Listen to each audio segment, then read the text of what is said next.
C'est en fait on fabrique tout ce qui est métallique. En fait c'est tout ce qui est ferraille, quoi, de la ferraille. Tout ce qui peut être fabriqué en ferraille, on peut le fabriquer. Donc après maintenant il y a des matériaux qui sont un peu différents, on fait un peu d'inox.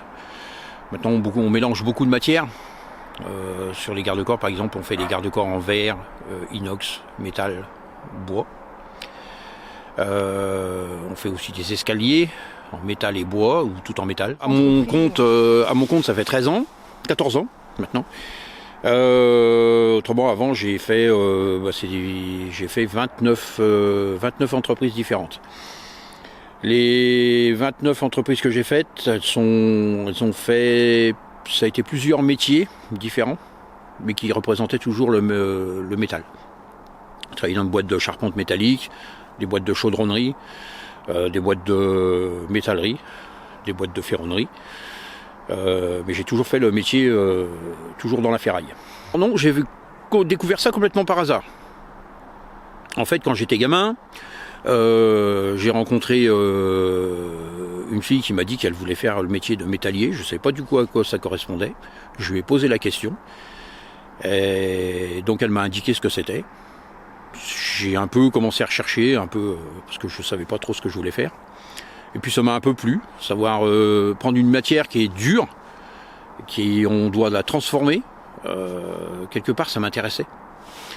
Donc du coup ça m'a plu et j'ai fait ce métier et depuis j'ai jamais changé de métier. On en a eu plusieurs. Alors ça pour moi ça a été un peu des challenges. Au moment où je me suis mis à mon compte, il y a eu certains clients qui m'ont demandé certaines pièces, certains éléments, où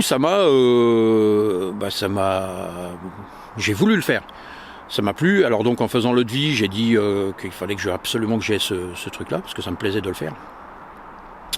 Donc il y a eu par exemple le podium des championnats du monde de descente féminin, qui a été fait tout en inox à Courchevel. Donc il y a eu ça a été un truc un peu spécial. Donc ça c'était tout au début quand j'ai commencé, donc ça j'ai voulu absolument le faire. Il y a eu aussi, en fait on a appelé ça un pot de fleurs.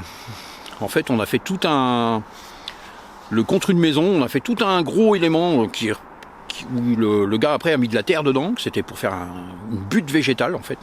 Et ça c'était assez atypique, on a fait quand même que le châssis, après on a habillé tout ça en tôle, et en fait après il a mis de la terre dedans, il a mis de la pelouse, et nous on a appelé ça le gros pot de fleurs. C'est un démarrage du boulot à 7h, 7h30,